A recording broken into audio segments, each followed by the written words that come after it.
Purihin po ang Panginoon. Isang mapagpalang umaga po sa buhay po ng bawat isa.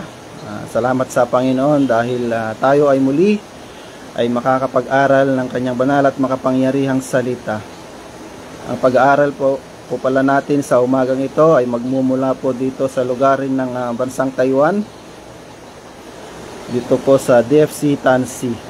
Purihin po ang Panginoon. Salamat sa Diyos sa pangunguna ng Pastora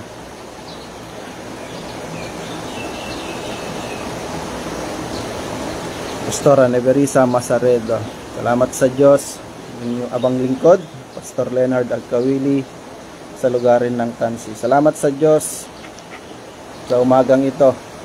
Purihin ang Diyos, nating Diyos na pinaglilingkuran, sapagkat muli niya tayong binigyan ng pagkakataon sa umagang ito na patuloy na makapagbulay-bulay muli ng kanyang banal at makapangyarihang salita. Salamat sa Panginoon. Bago tayo magpatuloy sa ating pag-aaral ng salita ng Diyos, tayo po ay muna'y umawit para sa Panginoon. Umawit ng isang makalangit na awitin. Hallelujah. Oh, hallelujah. Praise you, Jesus. Hallelujah. Oh, Panginoon, aking kalakasan, iniibig kitang tunay, matibay na muog at tagapagligtas, Diyos na sa akin nag-iingat,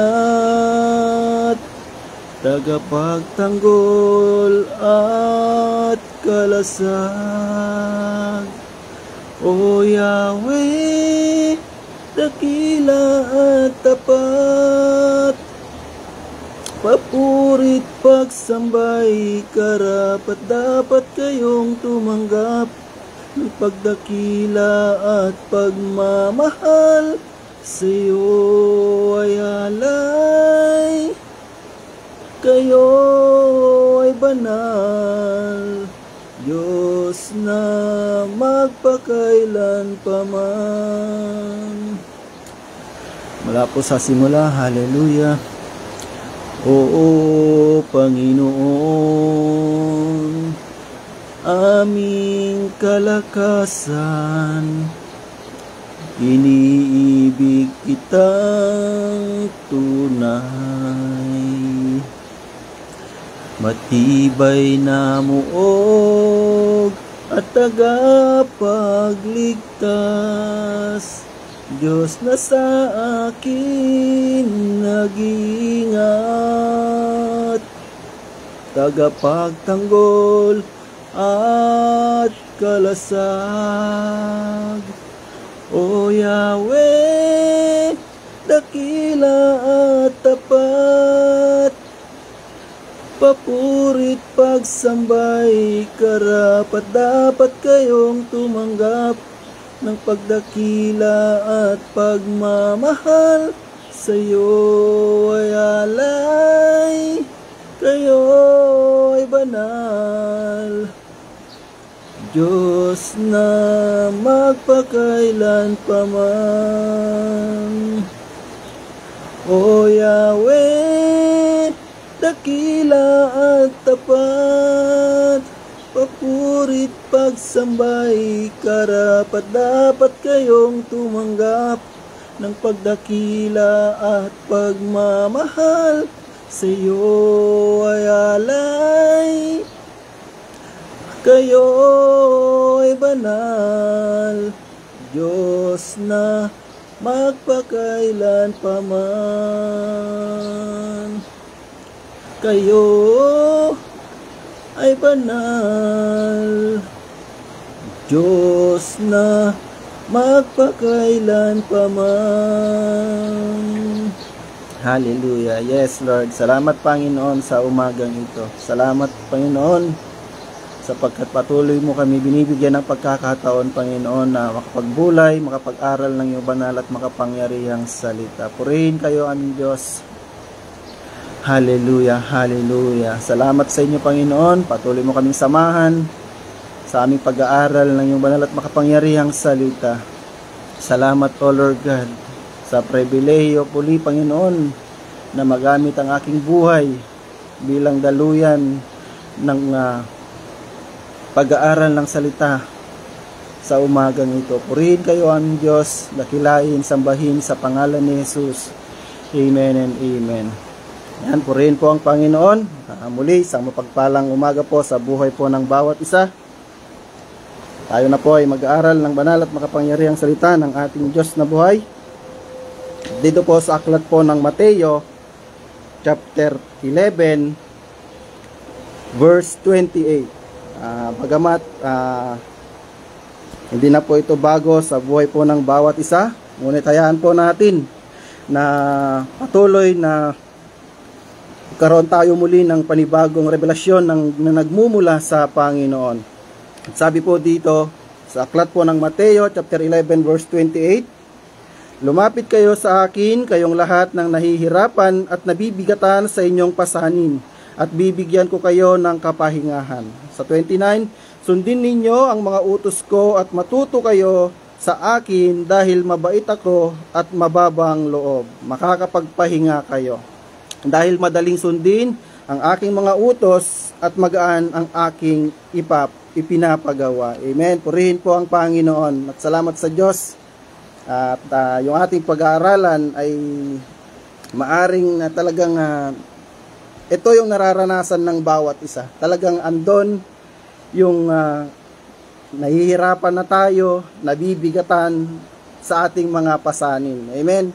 Talagang hindi natin yan maitatanggi sa ating mga sarili o maitatago sa harapan ng Panginoon. Talagang andon ay yung ating sa ating pamumuhay ay talagang meron tayong mga nararanasan na kabibigatan, amen, nahihirapan sa ating mga pasanin. At talagang ito yung nararanasan natin. Ngunit salamat sa Panginoon ay talagang patuloy niya tayong nire-remind ng salita ng Diyos na ito yung dapat nating gawin bilang tayo naglilingkod sa Panginoon, bilang nagtatrabaho, pang araw-araw, ay meron tayo itong mga bagay na ito na talagang hindi natin maiwasan sa ating pamumuhay. Amen. Ngunit sabi ng salita ng Diyos, at pansinin po natin na ang Panginoong Hesus ang nagsasalita dito. Sabi niya po dito, lumapit kayo sa akin, kayong lahat ng nahihirapan at nabibigatan sa inyong pasanin, at bibigyan ko kayo ng kapahingahan. Amen? At yung pamagat natin sa umagang ito ay may kapahingahan sa presensya ng Panginoon. Amen? Dahil alam natin, naisip natin na kapag tayo ay pagod, minsan kung sa maaring sa pagpapasyal, mga yung naisip natin na pwedeng makapagbigay sa atin ng kapahingahan. Amen? Ngunit hindi natin papansin ay talagang sa Panginoon pala natin dapat talagang tunay na mararanasan yung tunay na kapahingahan na hindi kayang ibigay ng mundo, kundi ang Panginoon lamang ang siyang makakapagbigay sa atin nito. Amen? At sabi diyan, lumapit kayo sa akin, kayong lahat. Amen. Kayong lahat ng nahihirapan at nabibigatan sa inyong pasanin. Amen. At bibigyan ko kayo ng kapahingahan. Amen. Napakabuti po ng Panginoon. Talagang napakapalad natin na kanyang mga tinawag o kanyang mga lingkod ng Panginoon. Dahil meron tayo maaasahan sa kanya. na kapahingahan. Yes, minsan napapagod tayo sa ating paglilingkod. Nariyan yung mga problema. Amen. Mga isipin. Ngunit salamat sa Panginoon, patuloy niya tayong nare-remind. Ano po yung unang mapapansin natin dito? Amen.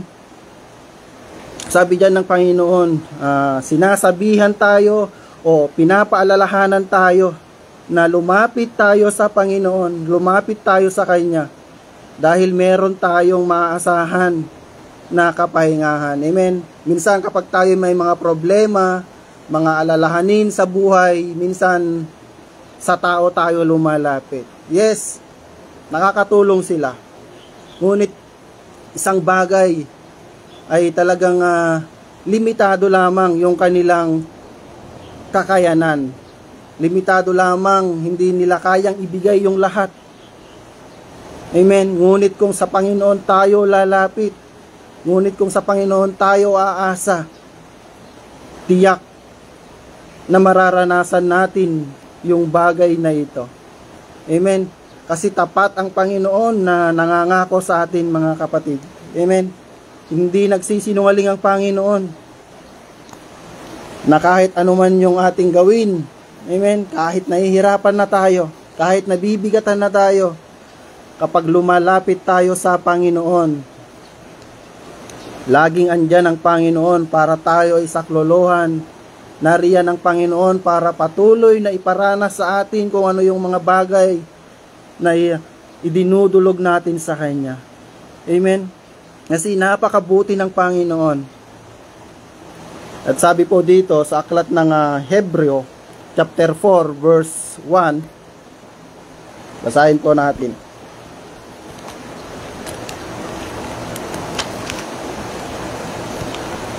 Sabi dyan sa Hebreo chapter 4 verse 1, ngunit kahit na ganoon ang nangyari sa kanila, nanatili pa rin ang pangako ng Diyos na makakamtan natin ang kapahingahan mula sa Kanya. Kaya mag-ingat tayo at baka mayroon sa atin ang hindi magkakamit ng pangakong ito, sapagkat nakarinig din tayo ng magandang balita katulad nila, pero naging walang saysay ang narinig nila dahil hindi sila sumampalataya. Amen. Salamat sa Panginoon. Kung mapapansin po natin dito ay ang mga taga-Israelita. Amen. Na talagang ginawa na ng Panginoon ang lahat para lang sila ay maligtas. Itinawid niya sila para makatawid sa ilog. Ngunit dahil doon talagang sinunod pa rin nila yung kanilang mga kaisipan, yung kanilang damdamin. Amen. Talagang sabi ng Panginoon dyan ay talagang yung pangako ng Panginoon ay talagang mararanasan natin, maaasahan natin yung pangako ng Panginoon. Amen. Sabi dyan, ngunit kahit na ganoon ang nangyari sa kanila, nanatili pa rin ang pangako ng Diyos na makakamtan natin ang kapahingahan mula sa Kanya. Amen. Kaya nga mga kapatid, kahit anong mangyari sa ating buhay, paglilingkod, patuloy tayong lumapit sa Kanya. Patuloy natin idulog sa Kanya. Patuloy natin ipagkatiwala sa Kanya yung mga bagay na meron tayong pinagdadaanan. Yes, nahihirapan tayo. Hindi natin yan may tatanggi. Amen. Talagang nariyan, mga pagsubok. Ngunit kung patuloy natin itong ilalapit sa Panginoon, kung patuloy natin itong ipagkakatiwala sa Panginoon, nabibigatan ka man, nahihirapan ka man, lumapit tayo sa Panginoon. Kasi maaasahan natin yung pangako ng Panginoon. Dahil lang Panginoon ng Diyos ng ating pinaglilingkuran ay tapat kailanpaman. Hindi siya nagbabago, mga kapatid. Kung ano yung pangako niya noon hanggang ngayon, ay maaasahan natin, mapagkakatiwalaan natin ang Panginoon. Kaya kung tayo nahihirapan, mga kapatid, ang gawin natin ay tumawag tayo sa Panginoon. Lumapit tayo sa Panginoon. Lord, narito ako. Amen? Narito ako at nahihirapan. Pinagkakatiwala ko na sa iyo ang mga nararanasan kong mga ito. Amen? Kasi mabuti ang Panginoon, tapat ang Panginoon. Handa siya na tayo ay tulungan handa siya na tayo ay gabayan, alalayan, saklolohan sa mga bagay na meron tayo. At ang nais lamang ng Panginoon ay matuto tayong lumapit sa Kanya. Sa mga pagkakataon na meron tayong mga ganitong sitwasyon, hindi yung mga kaibigan natin yung una nating lalapitan. Hindi ko po sinasabi na masama, ngunit isang bagay yung mas tiyak.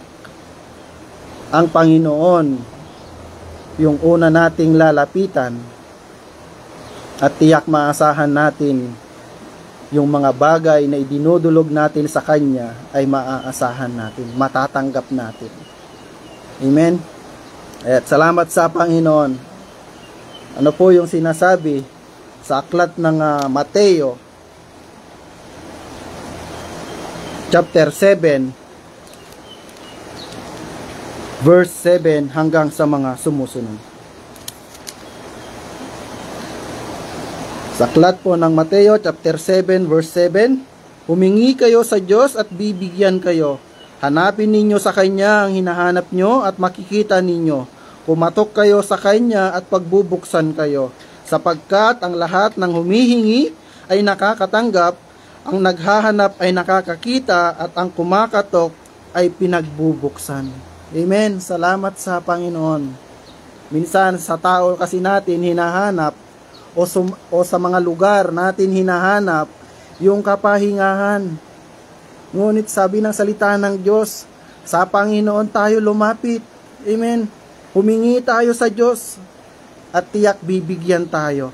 Hanapin natin sa Kanya ang hinahanap natin at makikita natin. Kumatok tayo sa Panginoon at pagbubuksan tayo. Amen.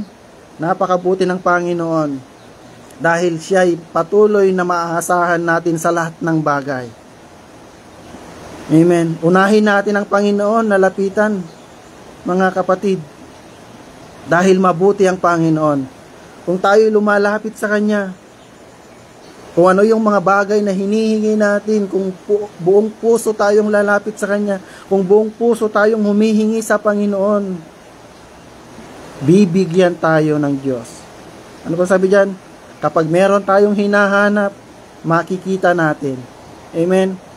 At ano pa yung isa? Kumatok tayo dahil handa tayong pagbuksan ng Panginoon.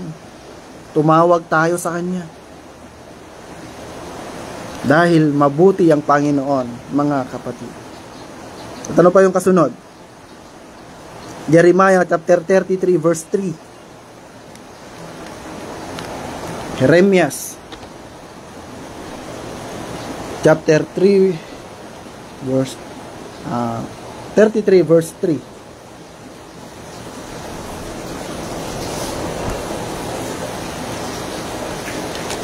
Salamat po sa Panginoon. Anong sabi diyan? Tumawag ka sa akin at sasagutin kita, at ipapahayag ko sa iyo ang mga kahanga-hanga at mahihiwagang bagay na hindi mo pa alam. Amen. Sa Panginoon tayo tumawag, mga kapatid. Dahil tiyak sasagutin tayo ng Panginoon. Yes, minsan tumatawag tayo sa pamilya natin, sa kaibigan natin, sa mahal natin sa buhay. Amen. Sa mga pastor natin, sa mga kapatid natin sa pananampalataya. Minsan hindi tayo nasasagot, minsan nasasaktan tayo. Ngunit isa yung bagay na tiyak, mga kapatid. Tumawag tayo sa Panginoon. Amen. Sabi diyan, tumawag ka sa akin at sasagutin kita. At ipapahayag ko sa iyo ang mga kahanga-hanga at mahihiwagang bagay na hindi mo pa alam. Amen. Hallelujah. Purihin po ang Panginoon. Talagang kapag tumawag tayo sa Panginoon, amen, kapag tayo'y nahihirapan na, kapag tayo'y nabibigatan na sa ating mga pasanin, hallelujah, sabi ng Panginoon, tumawag tayo sa Kanya. Anong sabi diyan? Ipapahayag ko sa iyo ang mga kahanga-hanga at mahihiwagang bagay na hindi mo pa alam. Hallelujah. Ano pa kaya yung mga bagay na yon, mga kapatid? Mararanasan natin yung mga bagay na iyon kung tayo lalapit sa Kanya, kung tayo ay tatawag sa Kanya. Amen? Kasi malinaw po yung sinasabi ng Panginoon sa pinag-aaralan natin na kapag tayo nahihirapan, kapag tayo nabibigatan na sa ating mga pasanin, lumapit tayo sa Kanya. Paano tayo makakalapit sa Kanya? Tumawag tayo, mga kapatid. Dumulog tayo sa Panginoon. Lumuhod tayo sa Kanyang harapan. At ipagkatiwala natin sa Kanya yung mga bagay na ating pinagdadaanan. Sapagkat mabuti ang Panginoon. Kung ano yung pangako niya noon, hanggang ngayon, maasahan natin.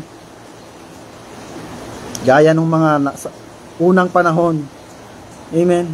Kahit na nakagawa sila ng hindi mabuti sa Panginoon, nanatili pa rin yung pangako ng Panginoon hanggang ngayon. At maasahan natin na makakamtan natin yung mga bagay na iyon. Amen. Kaya sabi diyan, tumawag tayo sa Panginoon at sasagutin tayo. Amen. Kapag tayo'y tumatawag sa mga mahal natin sa buhay, kapag meron tayong kailangan at tumatawag tayo sa Kanya, naroon yung kagalakan natin na sinagot niya. Amen. Ganon din ang Panginoon, mas higit pa na yung kagalakan na mararanasan natin kapag tayo'y sinagot na ng Panginoon sa mga tawag natin sa Kanya. At ano pa yung mararanasan natin? Ipapahayag niya sa atin yung mga kahanga-hanga at mahihiwagang bagay na hindi pa natin alam. Purihin ng Panginoon. Salamat sa Diyos. Amen. Dahil tunay na mabuti ang Panginoon. Balik po tayo sa ating pinag-aaralan sa aklat ng Mateo, chapter 11, verse 28. Ano po yung isang mapapansin natin dito? Ano po? Sabi diyan na lumapit kayo sa akin, kayong lahat ng nahihirapan at nabibigatan sa inyong pasanin, at bibigyan ko kayo ng kapahingahan. Sundin ninyo ang mga utos ko. Matuto kayo sa akin, dahil mabait ako at mababang loob, makakapagpahinga kayo. Amen? Ano po yung isang mapapansin natin dito na sinasabi ng Panginoon? Mga kapatid, meron tayong assurance na matatanggap natin kung ano yung idinudulog natin sa Kanya. Amen? Purihin po ang Panginoon. Meron tayong assurance, mga kapatid, na matatanggap natin yung mga bagay na ito. Amen? Salamat sa Panginoon. Babasahin po natin dito sa aklat ng Salmo, chapter 91.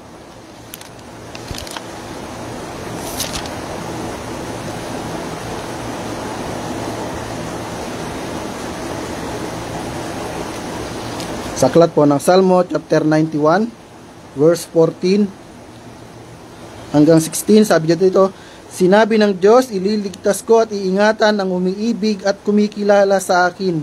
Kapag tumawag siya sa akin, sasagutin ko siya. Sa oras ng kaguluhan, sasamahan ko siya.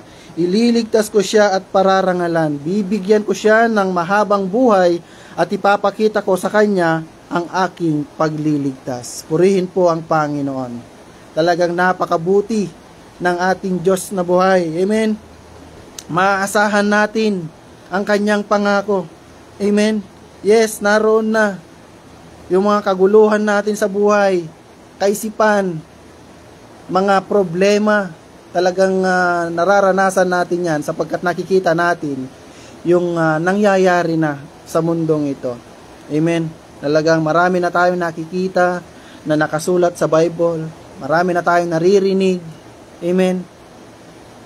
Marami na tayong mga problema. Ngunit isa yung tiyak. Maasahan natin yung pangako ng Panginoon. Matatanggap natin. Amen.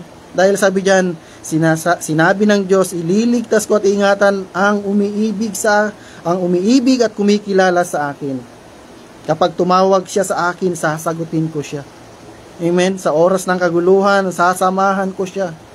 Ililigtas ko siya at pararangalan. Amen. Kaya kung may mga pagkakataon na tayo ay mga naguguluhan, nahihirapan na sa ating mga problema, lumapit tayo sa Panginoon. Tumawag tayo sa Kanya. At maaasahan natin. Amen? Sabi diyan, sasamahan ko siya, ililigtas ko siya, at pararangalan. Amen? Napakabuti ng Panginoon, hindi lang niya tayo ililigtas, hindi lang niya tayo sasamahan. Kundi sabi pa dito, pararangalan pa tayo. Bibigyan ko siya ng mahabang buhay at ipapakita ko sa kanya ang aking pagliligtas. Amen. Purihin po ang Panginoon. Ano po talagang bilang isang OFW ay talagang minsan talagang hindi natin maiwasan na talagang malungkot tayo, andun yung problema. Amen. Ngunit kapag tayo ay nakakaranas ng mga bagay na ito, lalo na sa mga trabaho natin, amen, at alam ko pong makaka-relate yung mga kasamahan natin na mga OFW dyan, na minsan meron din tayong mga kasamang katrabaho na minsan ay nakakapagpahirap sa atin, nakakapagpagulo sa atin, amen. At talagang ilapit natin ito sa Panginoon. Amen. Kasi talagang ang Diyos lang yung maasahan natin sa lahat ng bagay. Dahil tapat siya. Maasahan natin ang kanyang pangako. Tumawag tayo sa kanya. Amen. At maastiyak. Maasahan natin. Kasi sabi niya kanina, meron tayong assurance na matatanggap natin yung bagay na yun. Kung ano yung hinihingi natin. Amen. Kaya tumawag tayo sa kanya at sasagutin niya tayo sa oras ng kaguluhan, sasamahan tayo ng Panginoon. Kaya't napakabuti ng Panginoon, ano po, talagang napakapalad natin mga kapatid, dahil sa paglapit natin sa Panginoon ay isa yung tiyak. Maasahan natin ang pangako ng Panginoon. Salamat sa Panginoon. At dito po sa aklat po ng unang John chapter 5 verse 14. Sa aklat po ng unang John chapter 5 verse 14. Salamat sa Panginoon. Sabi diyan, at may kapanatagan tayo sa paglapit natin sa Diyos, dahil naniniwala tayong ibibigay niya sa atin ang anumang hilingin natin na ayon sa kanyang kalooban. Purihin po ang Panginoon. Amen. Anong sabi diyan? At may kapanatagan tayo sa paglapit natin sa Diyos, dahil naniniwala tayo na ibibigay niya sa atin anuman ang hilingin natin ayon sa kanyang kalooban. Purihin po ang Panginoon.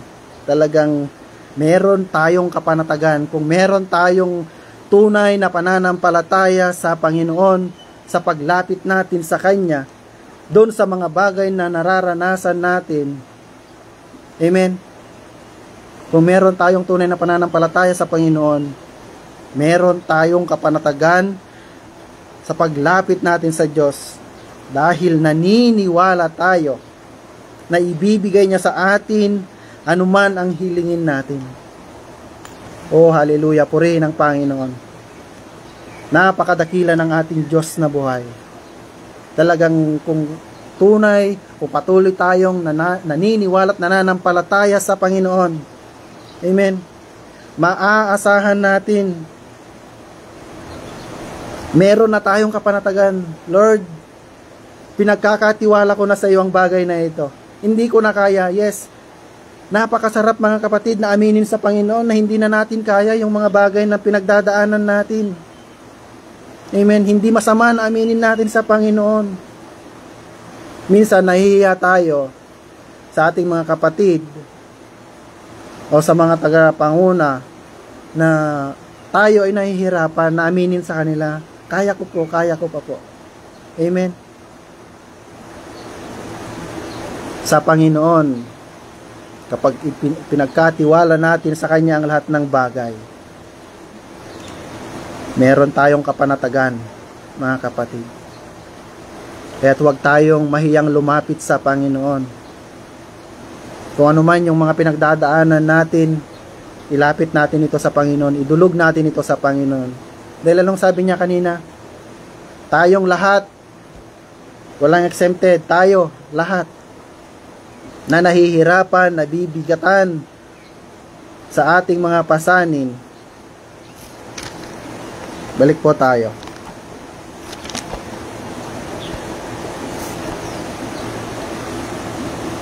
At bibigyan ko siya. Bibigyan ko kayo ng kapahingahan. Amen.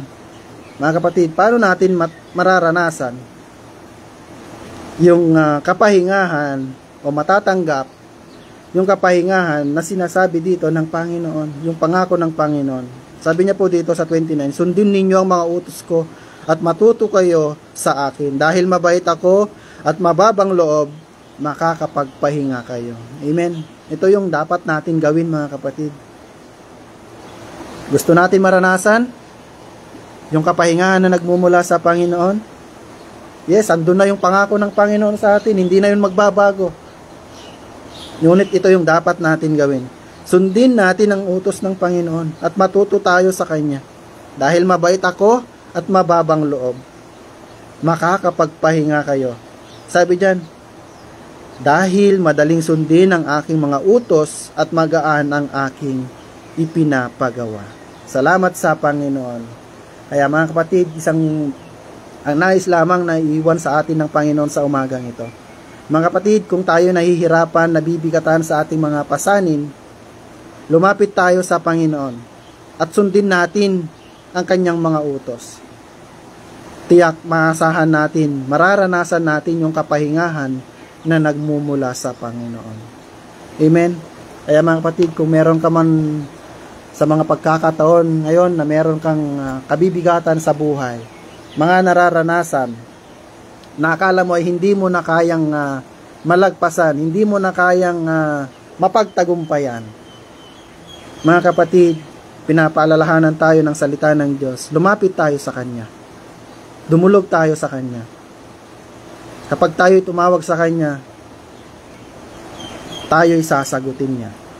Kaya salamat po sa Panginoon, salamat po sa buhay ng bawat isa na patuloy na nakasama sa pag-aaral ng salita ng Diyos sa umagang ito. Purihin po ang Panginoon, tayo po ay manalangin sa Panginoon.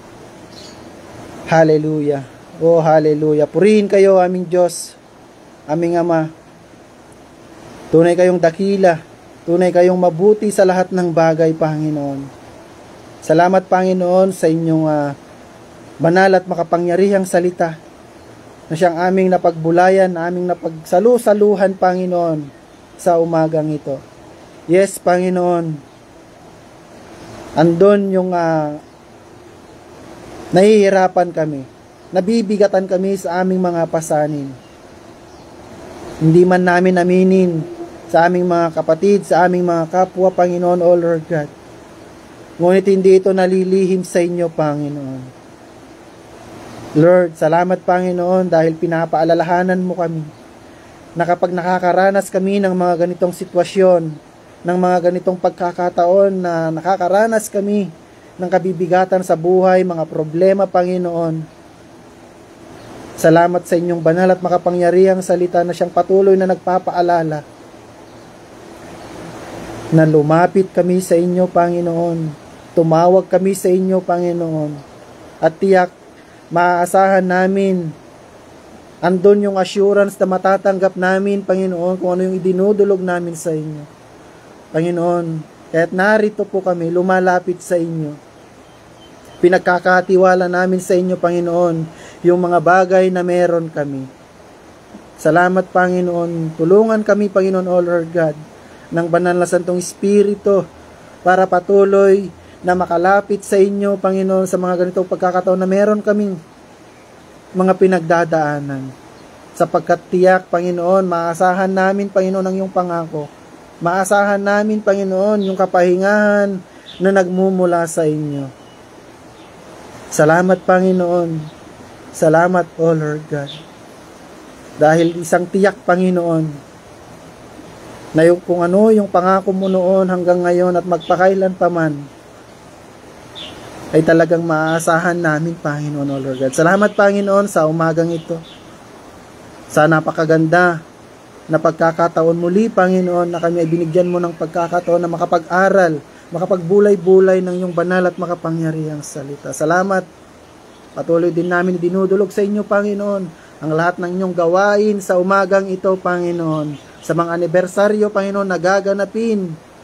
Hallelujah. Purihin kayo, Panginoon. Kayo ang patuloy na maitaas. Kayo ang patuloy na madakila sa buhay ng bawat isa. Panginoon, gabayan mo po kami, Panginoon, O Lord God. Kayo ang lahat ng manguna sa amin, Panginoon. Pag-iingat na nagmumula sa inyo, Panginoon, ang patuloy na maranasan ng bawat isa. Gabayan mo kami, Panginoon. Tulungan kami ng banal na Espiritu. Hayaan mo, O Lord God, na patuloy namin masunod ang inyong mga utos ayon sa nais, Panginoon. Upang maranasan namin, kung gusto namin maranasan, Panginoon, yung kapahingahan na nagmumula sa inyo. Sumunod kami, Panginoon, sa inyong mga utos. Tulungan kami ng banal na Santong Espiritu para ito ay mapagtagumpayan, para ito ay magawa namin, Panginoon. Hindi namin ito magagawa, Panginoon, sa ganang aming kanyang kakayanan, sa aming kakayanan, Panginoon, kundi sa pagsama lamang ng banal na Espiritu. Salamat, Panginoon. Salamat, O Lord God. Dalangin namin ng patuloy na kilusin mo kami, Panginoon. Patuloy na kayong manguna sa aming buhay, Panginoon, O Lord God. Salamat, Panginoon. Salamat, O Lord God. Ingatan mo po ang buhay ng bawat isa. Saan man sila dako pumunta, Panginoon, sa mga magtatrabaho, Panginoon, O Lord God. Ingatan mo po kami, Panginoon. Bigyan mo kami, Panginoon, ng sapat na kalakasan para mapagtagumpayan muli ang buong maghapong ito. Salamat, O Lord God. Patuloy ka namin pinupuri, Panginoon. Patuloy ka namin tinataas sa aming mga buhay, Panginoon, O Lord God. Oh, hallelujah, hallelujah. Salamat sa inyo, Panginoon. Salamat sa inyo, banal na Espiritu. Hallelujah. Salamat sa inyo, Panginoon. Sa inyo po namin ibinabalik ang lahat ng papuri at pagsamba at pagdadakila sa pangalan ni Jesus. Sa pangalan ni Jesus. Amen and amen. God bless po sa buhay po ng bawat isa. Ang patuloy na pag-iingat sa atin ng Panginoon. Ang patuloy na maranasan ng bawat isa. God bless po sa buhay po ng bawat isa. Tapos na po tayo sa gawain ng Panginoon. God bless po.